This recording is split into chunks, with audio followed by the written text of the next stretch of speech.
kind of stressing out about the protection list and all that type of stuff. So I made a little Excel spreadsheet that we're going to look at. And this is like my opinion on what they should do. I know a lot of people are going to disagree with me because everyone always does, but this is what I think they should do. So first of all, I've seen a lot of people all over Twitter saying, oh, you're not going to protect Marino, like protect Marino. He's exempt. Okay, so he doesn't have to be protected. Also, CC's a UFA, so he doesn't have to be protected either, unless they sign him, obviously, before, which they wouldn't do because it keeps him exempt, so that'd be kind of stupid. So, first up, Malkin, obviously going to be protected. I don't know why people are saying that they should leave him unprotected because Seattle wouldn't take him. Why would Seattle not take him? He has 1 year left. So, worst case scenario, they could take him and, first of all, they could trade him for whatever they want because any team would take him. And second of all, he only has 1 year, like I said, so they would take him. So I don't know why people would say that. Stupidest thing I've ever heard. Second, obviously Crosby. I don't even need to explain that. Also with Malkin, he has a no movement clause, by the way, so people just don't know what they're talking about.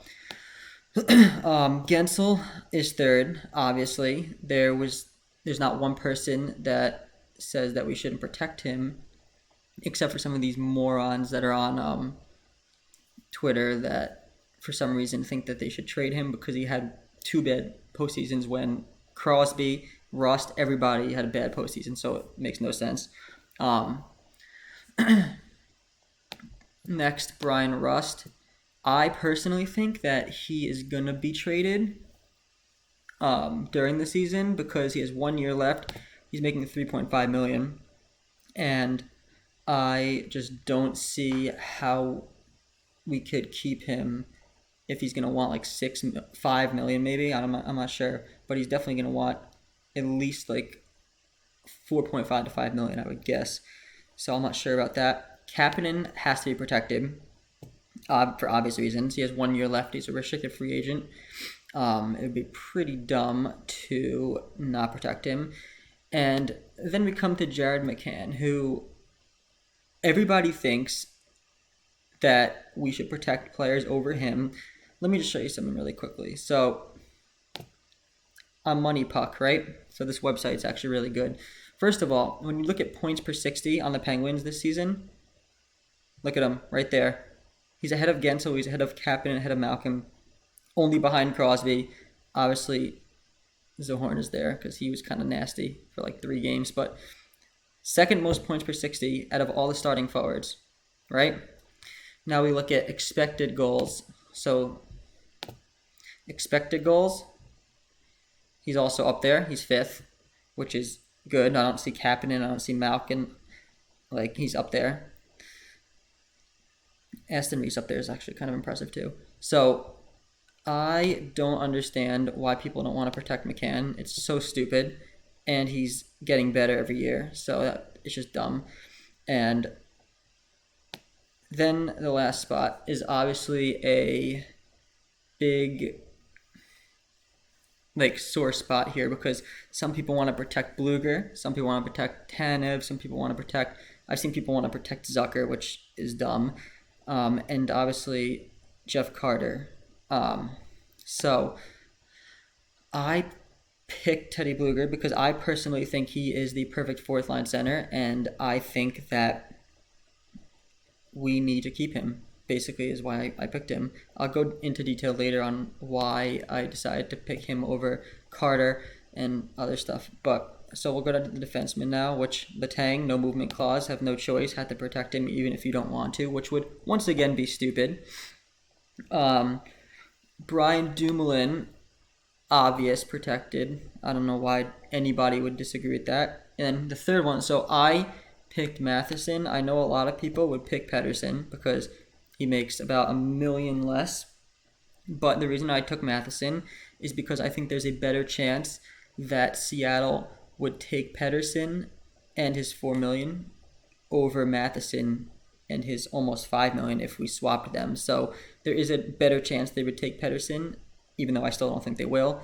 So that's why I kept Matheson, because I would take that small chance to shed that $4 million cap. And then goalies, I would protect DeSmith because I'm still not over Jarry. He sucks. He pissed me off so much during the playoffs, and I think DeSmith's better. So I'm protecting DeSmith. I don't think that Seattle's going to take Jarry anyway. So we'll see. And then we get to here. So these are the players that they could take now. So Jarry, like I said, doubt they take him because he sucks. I mean, even if he had a few good stretches during the season, I don't think they'll take him. So unfortunately, I think that we're going to be stuck with him. Next is Zucker. I don't know if they'll take Zucker. They might, because I've heard that they feel like they might have trouble scoring, and if they take Zucker, that's probably going to be one of their top 3 forwards right away, even though he makes over $5 million. So they could take him, but even if they don't, I think he has to be traded because I don't see him fitting in anymore. He makes too much money, and he hasn't produced. So Tanev, I hope to God they do not take, but I put maybe here because there's a chance they could, but once again, he does make $3.5 million, and he signed for a while, so I think personally that they would rather have Blueger or Aston Reese than Tanev. Carter. Everyone wants to protect Carter. I don't understand why they would do it. He's old. He has 1 year left. It would be a total waste for Seattle to pick him. I just don't understand why they would protect him over Blueger. It makes no sense. They're not going to take him. Aston Reese is who I'm guessing right now that they're going to take. And this whole model right here that I built is based on them taking him.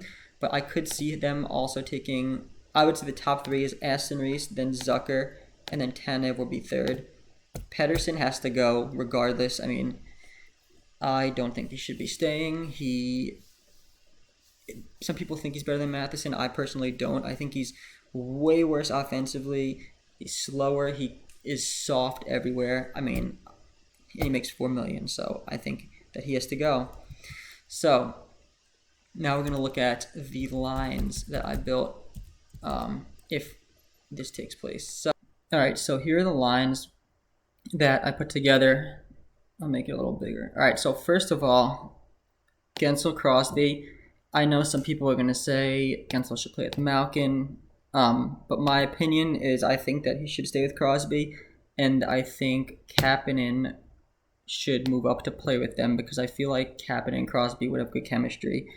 And then with Malkin being a second-line center, I think McCann moving up to the left wing to take Zucker's spot and Rust to play with Malkin. You could also, if you wanted to switch Rust and Kapanen and Guentzel and McCann, you could do that.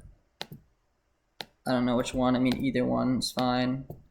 And then Carter's the 3rd-line center. And then we got Blueger staying as the 4th-line center. Tanev is the right wing. And then I'm putting Freddie Gaudreau here because remember, this again is basically without Aston Reese if they take him. Assuming they take him and trade Zucker is what I hope they would do.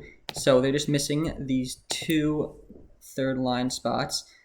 This whole forward group here is $42.9 million without these 2 spots, obviously. I'm assuming Blueger's going to get around $2.1 to $2.2 million, and then Gaudreau's going to get around $800K. Just my projections, don't freak out at me. So, defense, Dumoulin and Letang staying as the pair. Marino is the 2nd pair. And so here is a spot that we need to fill, as well as this spot if they protect CC. If they re-sign CC or not.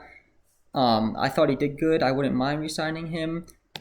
You can always move Matheson here up to 2nd if you want to sign someone else here. But I think Matheson's got to stay in the 3rd pair. And Pierre-Olivier Joseph could obviously, fit in there.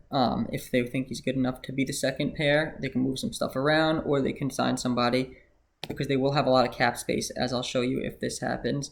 And this is about $22.6 million, with CC making $2 million. I don't know the terms, obviously. I just put the salary.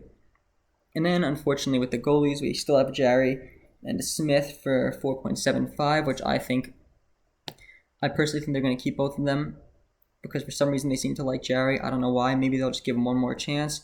But if DeSmith played in the playoffs after Game 4, I think that the Penguins would have won. So maybe they're more comfortable. I don't know, but we'll see what happens, obviously. So with this lineup here, the Penguins they have 11.25 million space to fill 2 third-line positions and a second D pair, and maybe this third D pair if they don't want CC. But, once again, CC's $2 million, so if they don't want him, they'll really have $13 million. And so once again, like I said, Pierre-Olivier Joseph or maybe Poulin could fit here, but, that's just my projection. Let me know what you guys think in the comments. If you agree with me or if you think I'm a moron, tell me, because I don't care if you disagree. And,